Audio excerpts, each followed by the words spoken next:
బాపట్ల జిల్లా చీరాల నియోజకవర్గంలోని కొత్తపేట వేదికగా నేతన్న సేవలో పథకాన్ని ముఖ్యమంత్రి నారా చంద్రబాబు ప్రారంభించారు.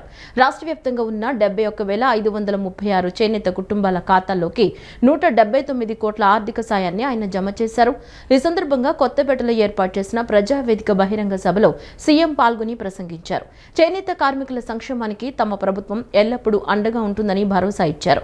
చేనేతల ఆర్థిక పురోగతి కోసం పథకం నిబంధనల్లో కీలక మార్పులు చేశారు మని తెలిపారు.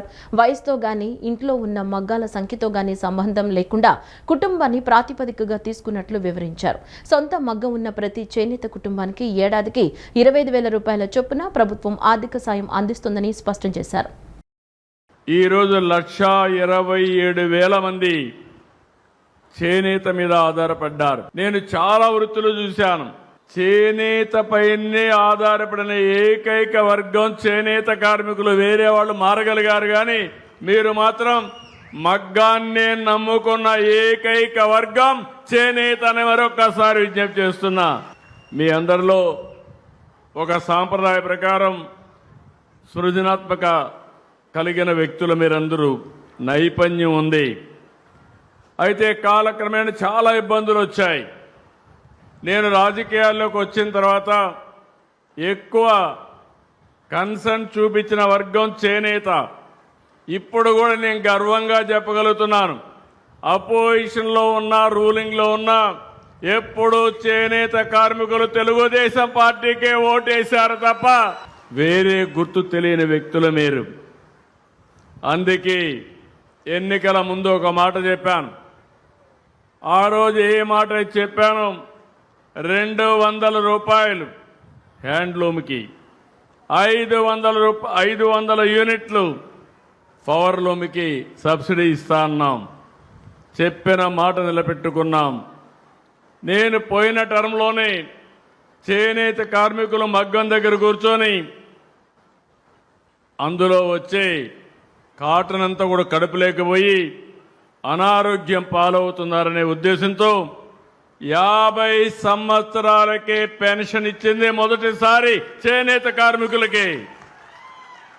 అదో కమిట్మెంట్తో చేశాం. 85,000 మందికి ఇస్తున్నాం. మొన్నే పెంచాం.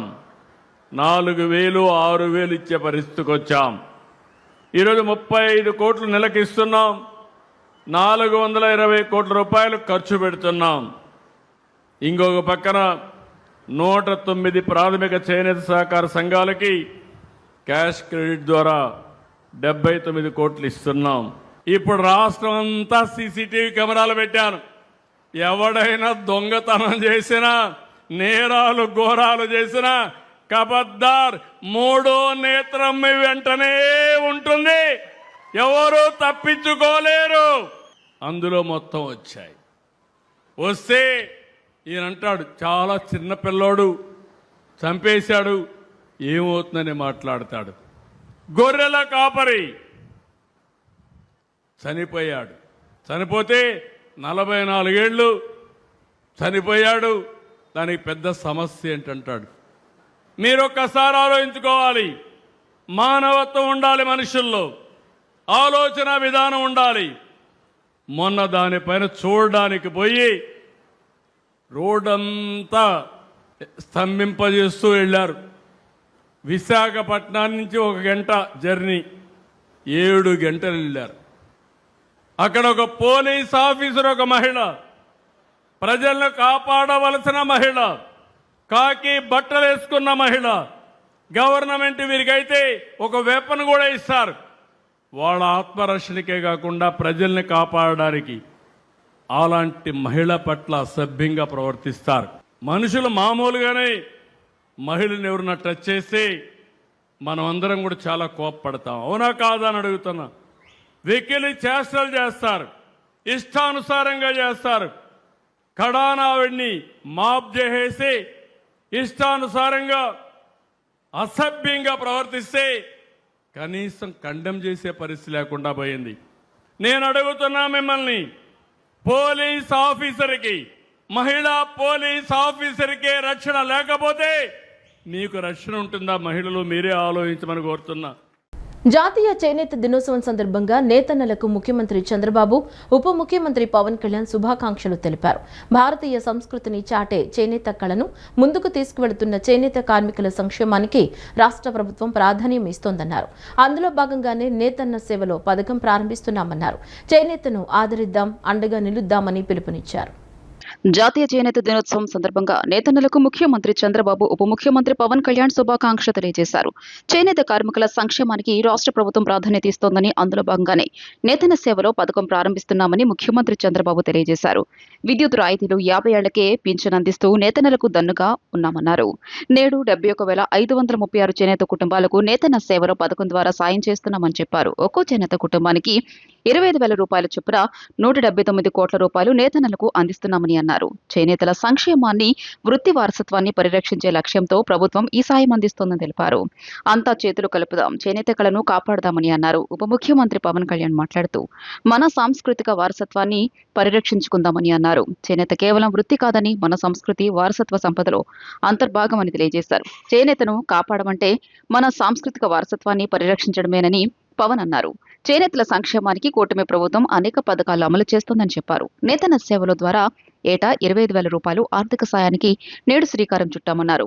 చేనేతలకు ప్రోత్సాహంగా 2018 నుంచి బ్రాండ్ అంబాసిడర్గా ఉంటున్నట్టు గుర్తు చేశారు. మన చేనేత ఉత్పత్తులకు అంతర్జాతీయ స్థాయిలో మరింత గుర్తింపు తెస్తామన్నారు. సైబర్ నేరాలు, డిజిటల్ అరెస్టులు, ఆన్లైన్ ఆర్థిక మోసాలను సమర్థవంతంగా అరికట్టేందుకు ఆంధ్రప్రదేశ్ ప్రభుత్వం సాంకేతికత ఆధారిత సమగ్ర చర్యలు చేపడుతోందని ప్రభుత్వ ప్రధాన కార్యదర్శి జి సాయి ప్రసాద్ తెలిపారు. సైబర్ నేరాలపై వేగవంతమైన స్పందనతో పాటు నేరాలు జరగక ముందే గుర్తించి నివారించే విధానానికి ప్రాధాన్యత ఇస్తున్నట్లు ఆయన పేర్కొన్నారు. 3 సంవత్సరాల కార్యాచరణ ప్రణాళికలో భాగంగా మొత్తం 500 మంది సైబర్ కమాండోస్ కు శిక్షణ ఇవ్వడమే రాష్ట్ర లక్ష్యమని పేర్కొన్నారు. సైట్ ట్రైన్ పోర్టల్ ద్వారా సైబర్ దర్యాప్తు, డిజిటల్ ఫోరెన్సిక్స్, సైబర్ ఇంటెలిజెన్స్ తదితర అంశాల్లో నిరంతర శిక్షణకు ప్రాధాన్యత ఇస్తున్నట్లు తెలిపారు. ప్రధానమంత్రి ముఖ్య కార్యదర్శి డాక్టర్ పి.కె. మిశ్రా అధ్యక్షతన నిన్న జరిగిన 53వ ప్రగతి సమావేశంలో రాష్ట్రంలో చేపడుతున్న సైబర్ నేర నియంత్రణ చర్యలను ప్రభుత్వ ప్రధాన కార్యదర్శి సాయి ప్రసాద్ వివరించారు. వీడియో కాన్ఫరెన్స్ ద్వారా జరిగిన ఈ సమావేశంలో ఏపీ సచివాలయం నుంచి Eagle IGP Ake Ravikrishna, SP Adhiraj Singh పాల్గొన్నారు. 14C మార్గదర్శకాలకు అనుగుణంగా రాష్ట్ర స్థాయిలో సైబర్ నేరాల సమన్వయం కోసం state cyber coordination centre S4C ను ఆంధ్రప్రదేశ్లో ఏర్పాటు చేసినట్లు ప్రభుత్వ ప్రధాన కార్యదర్శి తెలియజేశారు. NCRP 1930 హెల్ప్ లైన్ ద్వారా వచ్చే సైబర్ నేర ఫిర్యాదులపై వేగంగా ఎఫ్ఐఆర్ నమోదు చేసేందుకు E0 ఎఫ్ఐఆర్ విధానాన్ని అమలు చేస్తున్నామని తెలియజేశారు. ఈ మేరకు సిఐడిలోని సైబర్ క్రైమ్ పోలీస్ స్టేషన్ను రాష్ట్ర డెసిగ్నేటెడ్ పోలీస్ స్టేషన్గా నియమించినట్లు వివరించారు. E0 ఎఫ్ఐఆర్ను CCTNS తో అనుసంధానం చేసే ప్రక్రియ కొనసాగుతోందని తెలిపారు. సైబర్ ఆర్థిక మోసాల బాధితులకు నగదు పునరుద్ధరణను వేగవంతం చేసేందుకు మనీ రీస్టోరేషన్ మాడ్యూల్ ను మే 2026లో పైలట్ ప్రాజెక్టుగా అమలు చేసినట్లు తెలిపారు. గత 3 మాసాల్లో MRM ద్వారా 1.56 కోట్ల రూపాయలను బాధితులకు తిరిగి అందించినట్లు చీఫ్ సెక్రటరీ వెల్లడించారు. రాష్ట్రంలోని అన్ని జిల్లాల్లో గ్రీవియన్స్ రెడ్రెసల్ మెకానిజం పోర్టల్ అమల్లో ఉందని తెలియజేశారు. ఇప్పటి వరకు ఈ పోర్టల్ ద్వారా 358 ఫిర్యాదులను పరిష్కరించినట్లు వెల్లడించారు. సహయోగ్ పోర్టల్ ద్వారా ఈ ఏడాది జనవరి నుంచి ఇప్పటి వరకు 2,713 రిక్వెస్ట్ ఐడీస్ కు సంబంధించిన 23,181 అక్రమ URLలపై చర్యలు చేపట్టగా సంబంధిత ఇంటర్మీడియటరీల ద్వారా 20,926 URLలను తొలగించడం లేదా డిజేబుల్ చేయడం జరిగిందని తెలిపారు. ఇంటింటికి తెలుగుదేశం కార్యక్రమానికి ప్రజల నుంచి విశేష ఆదరణ లభిస్తోందని, ప్రతి ఇంటిని సందర్శిస్తూ ప్రభుత్వ సంక్షేమ కార్యక్రమాలను వివరిస్తూ ప్రజల సమస్యలను నేరుగా తెలుసుకుంటున్నామని ప్రభుత్వ విప్ సెంట్రల్ నియోజకవర్గం ఎమ్మెల్యే బోండా ఉమామహేశ్వరరావు చెప్పారు. ప్రతి శుక్రవారం నిర్వహిస్తున్న ప్రజా దర్బార్ ద్వారా ప్రజల వినతులను స్వీకరించి వాటి పరిష్కారానికి చర్యలు తీసుకుంటున్నామని తెలిపారు. విజయవాడ సెంట్రల్ నియోజకవర్గం 32వ డివిజన్ శాంతినగర్ అంబేద్కర్ బొమ్మ దగ్గర నుండి నిర్వహించిన 2 ఏళ్ల నమ్మకం, సంక్షేమం, అభివృద్ధి ఇంటింటికి తెలుగుదేశం ప్రచార కార్యక్రమంలో ప్రభుత్వ విప్ సెంట్రల్ నియోజకవర్గ ఎమ్మెల్యే బోండా ఉమామహేశ్వరరావు పాల్గొన్నారు. ఈ సందర్భంగా బోండా ఉమా మాట్లాడుతూ ఎన్నికలకు ముందు ప్రజలకు ఇచ్చిన ప్రతి హామీని కూటమి ప్రభుత్వం అమలు చేస్తుందని అన్నారు. అధికారంలోకి వచ్చిన తొలి నెలలోనే సామాజిక పెన్షన్ను 3,000 రూపాయల నుంచి 4,000 రూపాయలకు పెంచామని, వికలాంగులకు 6,000 రూపాయల పెన్షన్ అందిస్తున్నామని తెలిపారు. అలాగే తల్లికి వందనం, ఉచిత గ్యాస్ సిలిండర్ల పంపిణీ, అన్న క్యాంటీన్ల పునరుద్ధరణ, మహిళలు, అంగన్వాడీ కార్యకర్తలు, డ్వాక్రా మహిళలు, పేదల సంక్షేమానికి తీసుకున్న అనేక నిర్ణయాలు ప్రజల జీవితాల్లో మార్పు తీసుకొచ్చాయని తెలిపారు. గత 2 ఏళ్లలో సంక్షేమంతో పాటు అభివృద్ధికి పెద్దపీట వేసిన ప్రభుత్వం విజయవాడ సెంట్రల్ నియోజకవర్గ అభివృద్ధికి 100 కోట్ల రూపాయల నిధులను కేటాయించి పలు అభివృద్ధి పనులు చేపట్టిందన్నారు. ఎక్కడికి వెళ్ళినా ప్రజలు హారతి ఇచ్చి బ్రహ్మరథం పడుతూ ఉన్నారు. దానికి ముఖ్య కారణం 24 నెలల కిందట ఎన్నికల ముందు ఏమైతే ప్రజలకు హామీ ఇచ్చామో ఇచ్చిన ప్రతి హామీని నెరవేరుస్తూ ఇవాళ ముందుకెళ్తా ఉన్నాం. ఇచ్చిన మాట ప్రకారం 3,000 పెన్షను మొదటి నెలలోనే 4,000 చేసాం. అలాగే ప్రతి మహిళకి 3 గ్యాస్ బండ్లు ఇస్తా ఉన్నాం, 3 గ్యాస్ బండ్లు ఇస్తున్నాం. వికలాంగ సోదరీమణులకి 3,000 పెన్షన్ 6,000 చేస్తూ ఉన్నాం. ఇచ్చిన మాట ప్రకారం 6,000 చేసాం. అంతేకాదు తల్లికి వందనం, ఎంతమంది పిల్లలుంటే అంతమందికి తల్లి అకౌంట్లో డబ్బులు వేస్తూ ఉన్నాం. ఇచ్చిన మాట ప్రకారం డబ్బులు వేసాం. మొన్న ఒక ముస్లిం తల్లికి 7 పిల్లలు, 7 పిల్లలకి డబ్బులు వచ్చినాయి. ఆమె సంతోషానికి అవధులు లేవు. అంటే ఇచ్చిన మాటను నిలబెట్టుకున్నాం. అభివృద్ధి కోసం 550 కోట్లు ఖర్చు పెట్టాం. సంక్షేమం కోసం 1,50,000 కోట్లు నిన్నే ముఖ్యమంత్రి ఏ కార్యక్రమానికి ఏం చేస్తారో చెప్పారు. అంటే అన్ని రకాలుగా ప్రజలకు ఇచ్చిన హామీలు నెరవేర్చడం వల్ల గడప గడపకి విజయవంతమైంది. పంచాయతీ మున్సిపల్ ఎన్నికల సన్నద్ధతపై రాష్ట్ర ఎన్నికల కమిషనర్ అనిల్ చంద్ర పునేఠా సంబంధిత ఉన్నతాధికారులతో నిన్న సమీక్షా సమావేశం నిర్వహించారు. ఓటర్ల జాబితాల అందుబాటు, పోలింగ్ కేంద్రాల గుర్తింపు, ఎన్నికల సామాగ్రి, వార్డుల విభజన తదితర వివిధ అంశాలపై చర్చించారు. స్థానిక పౌరులు అత్యంత కీలకమైన బీసీ రిజర్వేషన్ల వ్యవహారంపై డెడికేటెడ్ కమిషన్ సమర్పించే నివేదికను జూలై 31 నాటికి సమర్పించాల్సి ఉంది.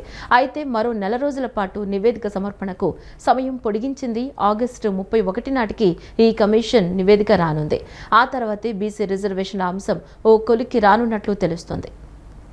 పాలకుల ప్రజా వ్యతిరేక విధానాలలో మార్పులు రావాలి అని సిపిఐ రాష్ట్ర కార్యదర్శి వర్గ సభ్యులు ఎన్టీఆర్ జిల్లా కార్యదర్శి దోనేపూడి శంకర్ పిలుపునిచ్చారు. మార్పుకు శ్రీకరంగా సిపిఐ నేతృత్వంలో కేంద్ర ప్రభుత్వ ప్రజా వ్యతిరేక విధానాలపై దేశవ్యాప్తంగా అన్ని రాష్ట్రాలు, కేంద్రపాలిత ప్రాంతాల్లో భారీ ప్రచార పాదయాత్రలు నిర్వహిస్తున్నట్లు తెలిపారు. ఈ కార్యక్రమాలను జయప్రదం చేయడం ద్వారా మోదీ ప్రభుత్వ నిరంకుశ ప్రజా వ్యతిరేక విధానాలను నిరసించాలని పిలుపునిచ్చారు. మన స్టేట్లో అది పంచాయత్ అయినా మున్సిపాలిటీస్ అయినా ఇప్పటికే దాని యొక్క టర్మ్ పూర్తి అయినాయి. ఎలక్షన్ కండక్ట్ చేయాల్సిన అవసరం ఉంది. సో దీనికి సంబంధించి పంచాయత్ మున్సిపల్ అడ్మినిస్ట్రేషన్ డిపార్ట్మెంట్తో ఒక ప్రీ ఎలక్షన్ ప్రిపరేటరీ వర్క్స్ ఏ స్థాయిలో ఉంది అనే రివ్యూ చేసుకోవడం. రెండవది, ఎలక్షన్ కండక్ట్ చేసినప్పుడు మనకు కావాల్సిన వివిధ అంశాల మీద, అది పోలింగ్ బూత్స్ కానీ, అలాగే బ్యాలెట్ పేపర్ కానీ, ఈవీఎంస్ కానీ, దాని రిక్వైర్మెంట్ ఎంత, స్టాఫ్ రిక్వైర్మెంట్ ఎంత, దీనికి ఎంత టైం పడుతుంది ఇవన్నీ ప్రిపేర్ చేయడానికి అని అన్ని అంశాల మీద ఈరోజు ఒక రివ్యూ మీటింగ్ జరిగింది. ఇది ఒక ప్రిపరేటరీ మీటింగ్. ఇది 13,359 గ్రామ పంచాయతీల్లో వార్డ్స్ వారీగా ఏ విధమైన ఎలక్టోరల్స్ ప్రిపేర్ చేయాలి, అలాగే డెడికేటెడ్ కమిషన్ మరి బీసీ రిజర్వేషన్స్ గురించి వారి యొక్క రిపోర్ట్ త్వరలో ఇవ్వనున్నది కాబట్టి ఆ రిపోర్ట్స్ ఆధారంగా రిజర్వేషన్స్ ఏ విధంగా వర్కౌట్ చేయాలనేది కూడా మాతో డిస్కస్ చేయడం జరిగింది. ఈ వివరాలన్నింటినీ కూడా ఆయా శాఖాధిపతులు హెచ్ఓడిస్తో మేము కోఆర్డినేట్ చేసుకుని గౌరవ చీఫ్ సెక్రటరీ గారికి కూడా వివరాలను పొందుపరిచిన మీదట జిల్లా కలెక్టర్స్తో కూడా ఒక రివ్యూ ఏర్పాటు చేసుకుని మొత్తం సన్నద్ధతని తెలియజేయవలసిందిగా రాష్ట్ర ఎన్నికల అధికారి గారు కోరడం జరిగింది. విజయవాడ ప్రభుత్వాసుపత్రులు ఉచితంగా బైపాస్ సర్జరీలు చేసేందుకు ఆస్టర్ రమేష్ హాస్పిటల్స్ యాజమాన్యం ముందుకొచ్చింది. తమ సంస్థ 38వ వార్షికోత్సవ వేడుకల్ని పురస్కరించుకుని విజయవాడ ప్రభుత్వ ఆసుపత్రికి వచ్చే పేదల్లో అవసరమైన వారికి తొలి దశలో నెలకు కనీసం 5 చొప్పున గుండెకు సంబంధించిన బైపాస్ సర్జరీలను చేస్తామని డాక్టర్ రమేష్ హాస్పిటల్స్ యాజమాన్యం ప్రతినిధులు డాక్టర్ సుదర్శన్ రాజశేఖర్, వైద్య ఆరోగ్య శాఖ మంత్రి సత్యకుమార్ యాదవ్కు విజయవాడలో సంసిద్ధత లేఖను అందజేశారు.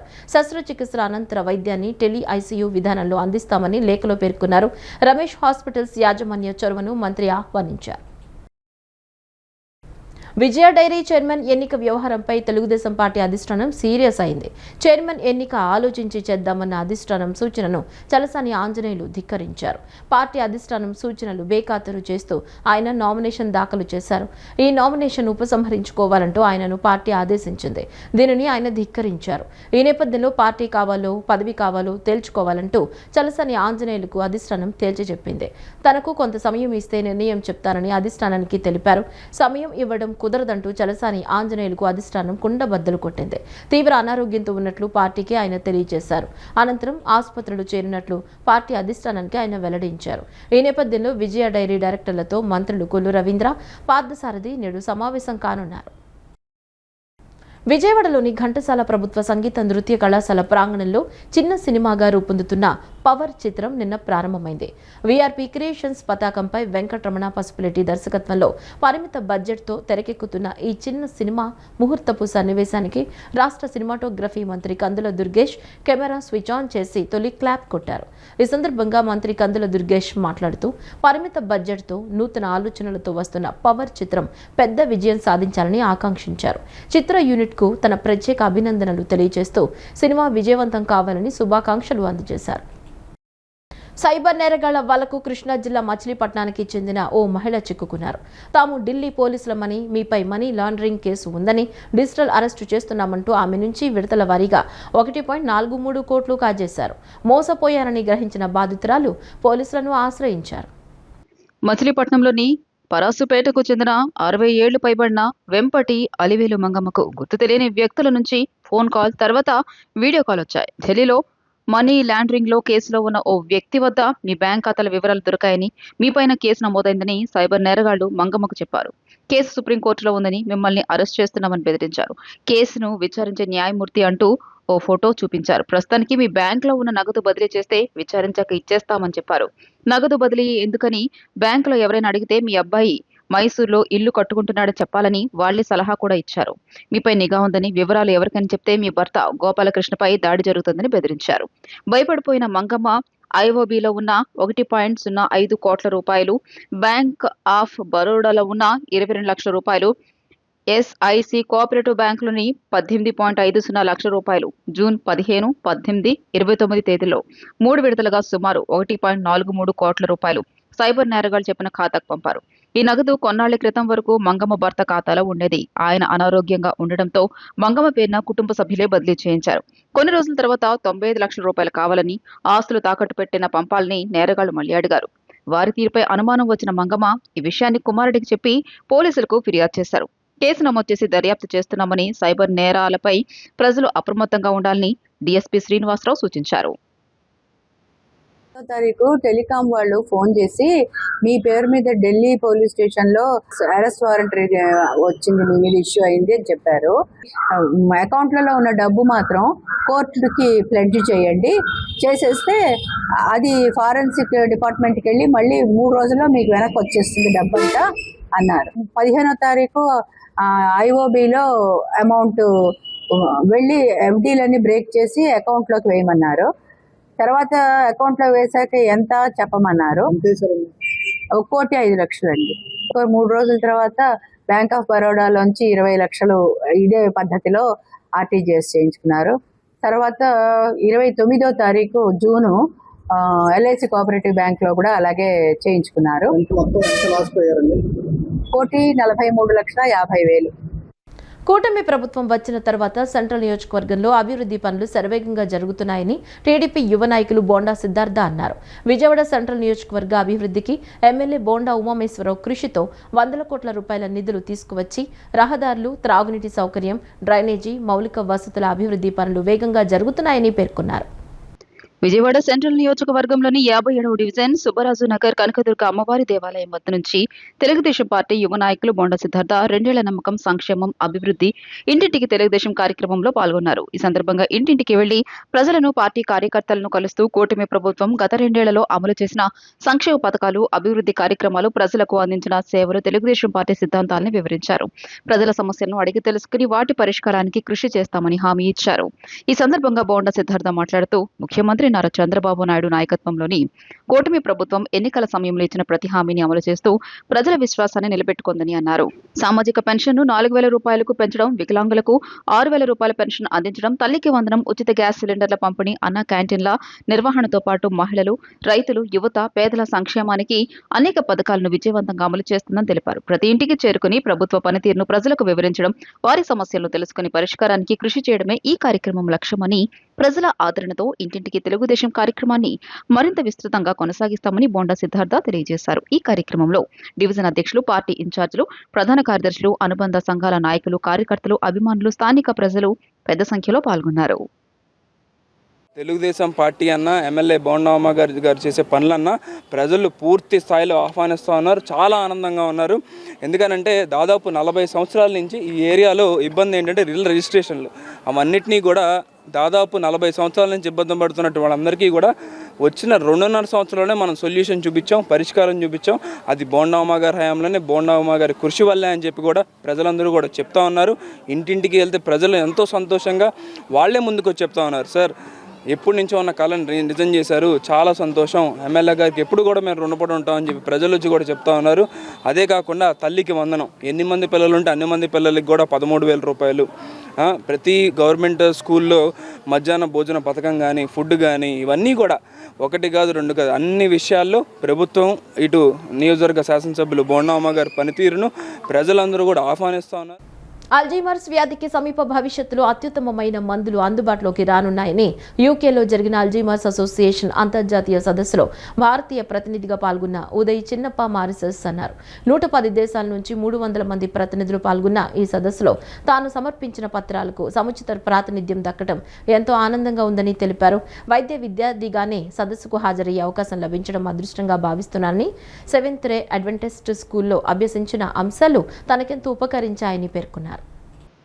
విజయవాడ బందర్ రోడ్లో గల seventh day adventist high school పూర్వ విద్యార్థి ఉదయ్ చిన్నప్ప మారిసస్ ఫిలిప్పీన్లో వైద్య విద్యా కోర్సు అభ్యర్థిస్తూ అల్జీమర్స్ అసోసియేషన్ యూకేలో నిర్వహించిన అంతర్జాతీయ సదస్సుకు హాజరై అల్జీమర్స్ వ్యాధి నివారణకు మందుల వినియోగంపై 2 పరిశోధనా పత్రాలను సమర్పించారు. దేశవ్యాప్తంగా 110 దేశాల నుంచి వేలాది మంది తమ పరిశోధన పత్రాలను సమర్పించగా 300 పత్రాలను ఎంపిక చేశారు. అందులో ఉదయ్ చిన్నప్ప సమర్పించిన 2 పత్రాలు ఎంపిక కావడంతో ఆయన సదస్సుకు హాజరై తన పరిశోధనల గురించి వివరించారు. ఈ విజయాన్ని పురస్కరించుకుని seventh day adventist high school తరపున ఉదయ చిన్నప్పను school principal Geeta Riches, head master Satyavedam, BJP minority morcha అధ్యక్షుడు భాష ఘనంగా సత్కరించి అభినందించారు. అనంతరం తనకు జరిగిన సత్కారానికి ఉచిత రీతిన కృతజ్ఞతలు తెలియజేస్తూ ఉదయ్ చిన్నప్ప ప్రసంగించారు. సెవెంత్ డే అడ్వెంటిస్ట్ స్కూల్లో ఉపాధ్యాయులు చెప్పిన పాఠ్యాంశాలు తనకు వైద్య విద్యలో ఎంతగానో ఉపకరించాయని వివరించారు. ఎందరో సీనియర్ వైద్యులు పాల్గొన్న ఈ సదస్సులో విద్య అభ్యసిస్తున్న విద్యార్థిగా తనకు అవకాశం లభించడం ఎంతో సంతోషంగా ఉందని, గర్వంగా కూడా ఉందని తెలియజేశారు. మన ఆంధ్రప్రదేశ్ భారతదేశం తరపున ఈ సదస్సులో పాల్గొని అల్జీమర్స్ వ్యాధి నివారణకు మందులపై పత్రాలు సమర్పించానన్నారు. ఈ సదస్సులో పాల్గొన్న వారంతా సమర్పించిన పత్రాలను క్రోడీకరించి ఈ అల్జీమర్స్ వ్యాధి నివారణకు అద్భుతమైన ఔషధాలు రూపొందించారని, అవి క్లినికల్ ట్రయల్స్ లో ఉన్నాయని వివరించారు. సమీప భవిష్యత్తులో అల్జీమర్స్ అత్యుత్తమమైన మందులు మార్కెట్లోకి వచ్చే అవకాశాలు ఉన్నాయని ఉదయ్ చిన్నప్ప వివరించారు. స్కూల్ ప్రిన్సిపల్ గీతా రిచెస్ మాట్లాడుతూ తమ విద్యార్థి విద్యార్థిగానే ఉన్నత వైద్య పరిశోధనలో పాలు పంచుకోవడం తమ స్కూల్కు ఎంతో గర్వకారణంగా ఉందన్నారు. తన స్కూల్లో ప్రాథమిక స్థాయిలో తాము నేర్పించే పరిజ్ఞానం ఉన్నత విద్యలో ఎంతో దోహదపడుతుంది అనడానికి ఉదయ్ చిన్నప్ప సాధించిన విజయమే తార్కాణమని ఆమె వివరించారు. ఈ కార్యక్రమంలో పాల్గొన్న బీజేపీ ఎన్టీఆర్ జిల్లా మైనార్టీ మోర్చా అధ్యక్షుడు షేక్ బాషా మాట్లాడుతూ ఒక సాధారణ ఎలక్ట్రీషియన్ కొడుకు అయిన ఉదయ్ చిన్నప్ప ఇంతటి అసాధారణ విజయాన్ని సాధించడం అభినందనీయమన్నారు. ఇలాంటి వారిని ప్రోత్సహిస్తే ఎందరికో స్ఫూర్తి కలుగుతుందని తెలియజేశారు. కూటమి ప్రభుత్వం తరపున ఉదయ్ చిన్నప్పకు తగిన ప్రోత్సాహం అందించేందుకు కృషి చేస్తానని తెలియజేశారు. నేను సెవెంత్ డే అడ్వెంటిస్ట్ హై స్కూల్లో 2009 నుంచి 2020 వరకు చదువుకున్నాను. ఆ తర్వాత శ్రీ చైతన్య స్కూల్లో నా ఇంటర్మీడియట్ కంప్లీట్ అయింది. ఇప్పుడు నేను ఫిలిప్పీన్స్లో ఎంబీబీఎస్ చేస్తున్నాను. ఎంబీబీఎస్ చేస్తూ నేను 2 హైపోథీసిస్ అనేవి చేశాను. ఆ 2 హైపోథీసిస్ని ఏఐసి 2026కి ప్రెజెంట్ చేశాను. ఆ 2 సెలెక్ట్ అవ్వడం నాకు చాలా సంతోషంగా ఉంది. ఆ 2 సెలెక్ట్ అవ్వడమే కాకుండా నేను అక్కడ జూలై 12th and 13th నా 2 పేపర్స్ని నేను కాన్ఫిడెంట్గా అంతమంది పిహెచ్డీస్ ఇంకా న్యూరో ఎక్స్పర్ట్స్ ముందు ప్రెజెంట్ చేయడం ఇంకా హ్యాపీగా ఉంది. అట్లా ప్రెజెంట్ చేయడానికి కావాల్సిన కాన్ఫిడెన్స్ ఇంకా నాకు కావాల్సిన క్యాపబిలిటీ ఇదంతా నేను ఈ స్కూల్ నుంచే నేను నేర్చుకున్నాను. We are very happy to honor Uday Chinnappa today because of his achievement and a breakthrough in trying to find out a medicine for Alzheimer's. And we are very proud to say that he is competing with all PhD researchers, and he has taken up the challenge from the PhD researchers. Though he is only into his university studies, still he's only in his bachelor's, but yet he is competing with the PhD students, and we are so proud to say that he is a student, and we are very, very happy. Right కంప్యూటర్స్లో 2017లో join అప్పుడు మేము anniversary చేసినప్పుడు తుమ్మలపల్లి కళాక్షేత్రంలో ఒక doctor వేషం వేశాడు. ఆ రోజు చెప్పాడు, అంకుల్ నేను డాక్టర్ అవ్వాలనుకుంటున్నాను అన్నాడు. అతని ఇన్స్పిరేషన్, అతని పట్టుదల, ఆ చిన్న వయసులోనే జావా నేర్చుకోవడం, ఇదంతా చూసి మా పిల్లల్ని కూడా 7th డే స్కూల్ వేయాలనే ఆలోచన నాకు వచ్చింది. వాళ్ళ ఫాదర్ హెల్ప్తో నేను ఈ స్కూల్లో జాయిన్ చేయించాను. మా పిల్లలు కూడా బాగా చదువుతున్నారు, ఇప్పుడు 8th 9th క్లాసు. మరి అతని ఇన్స్పిరేషన్గా తీసుకుని మా పిల్లల్ని జాయిన్ చేయించాను. అతను ఈరోజు ప్రపంచంలో ఒక గొప్ప వ్యక్తికి ఎదగడంలో చాలా ముందడుగులు వేస్తున్నాడు.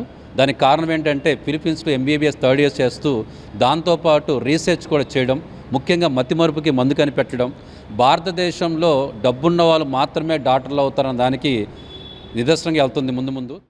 ఈ వార్తలు ఇంతటితో సమాప్తం. నమస్కారం.